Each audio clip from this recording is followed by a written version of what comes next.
Hello, this is Tony from ZBounce, and what we're going to do today is show you how you can use your ZBounce beyond just a reflective card for your camera and getting a little bit better shots off with your pop-up flash. How you can also use the ZBounce as a white balance card. A little bit different than a gray balance or a gray card, which is going to help draw on your exposure. You're going to want to use this if you're getting good exposure. You just want to make sure that your white balance is set correctly.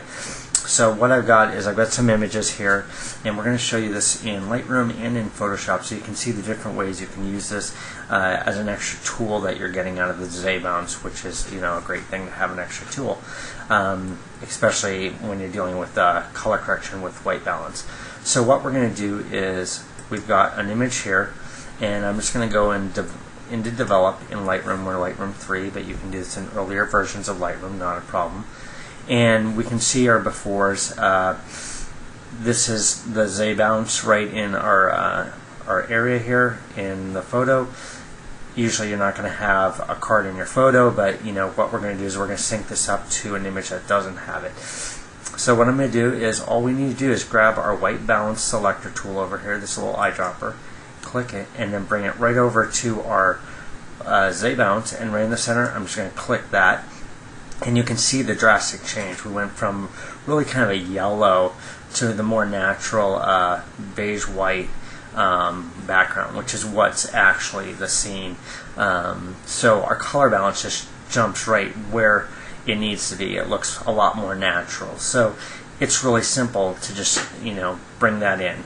Now if we're wanting to sync that, right down here we can see our different images. What we're going to do is we're going to make sure we have both of our images selected. So this is the one we're going to shoot our target to. This is our original.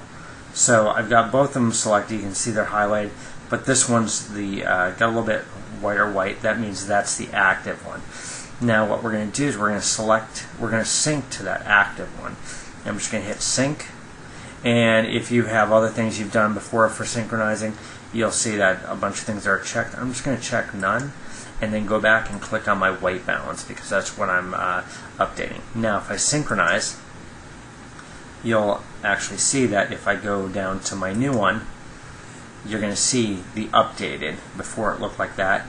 That's what it looks like now. So if you're shooting in a room or whatever and all the lighting is consistent, you only really need to white balance once, unless if the lighting situation really changes. So if you have a whole bunch of photos within the same range, you can do a couple dozen photos if you want to. You could white balance all off of one image. So you take the shot with the ZBounce in there. You can use it as a white balance, and then you can balance the rest of your images. I'll just show you one more real quickly again. Another scene. What we're going to do, we've got the eyedropper tool. Here we've got our ZBounce kind of right off in the little thing here. Just click on it. You can see the change here. Now what I'm going to do is I'm going to select this second image and then this one, and then make sure that this one's the active one. We're just going to hit sync. We're going to make sure it's just white balance synchronized, and now we can see our second one without the ZBounce there. This is what it looked like before, this is after. So more natural tones. And then you can always do all your other adjustments you need to do in Lightroom. So that's using the ZBounce in Lightroom as a white balance tool. So our second tool, what we're going to use is Photoshop. And in Photoshop, this is version CS5, and it's got mini bridge. You can do this in earlier versions of Photoshop. What you're going to want to do is you're going to start off in Bridge. So go to Adobe Bridge, open up your file folder like we've got here, and I'm going to just select this image. This is again the image we just worked on, and I'm just going to right click on that. And if you do that in regular Adobe Bridge when you're not in Photoshop, all you got to do is go down to Open in Camera Raw. And what that will do is it'll open it up in the Camera Raw. And this can be a JPEG. It doesn't need to be a raw image. This just is another tool that you can use. You can only really access it through Bridge to get that Adobe RAW, but it'll give you a lot of the same control even if you're working in a JPEG like we are here. So what I'm going to do, again, we're going to go up to this tool here, which is our white balance tool.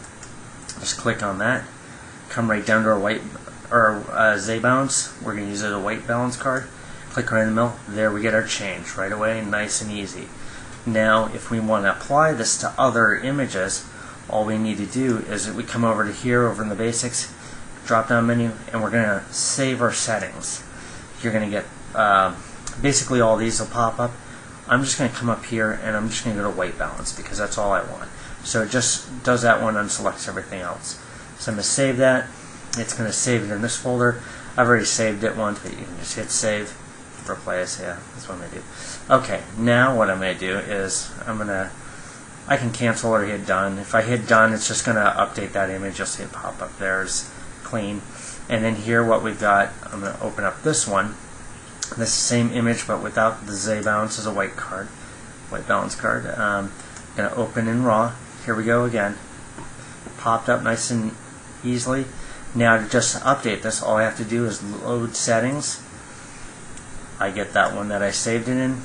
I just hit open, and right away it's balanced. So you can use this in Photoshop. You can do this in Lightroom. Either way, if you're doing it in older versions of Photoshop, we want to make sure that you have Adobe Bridge, because that's where you're going to open up your area for doing the camera raw, because that'll allow you to easily update with the white balance.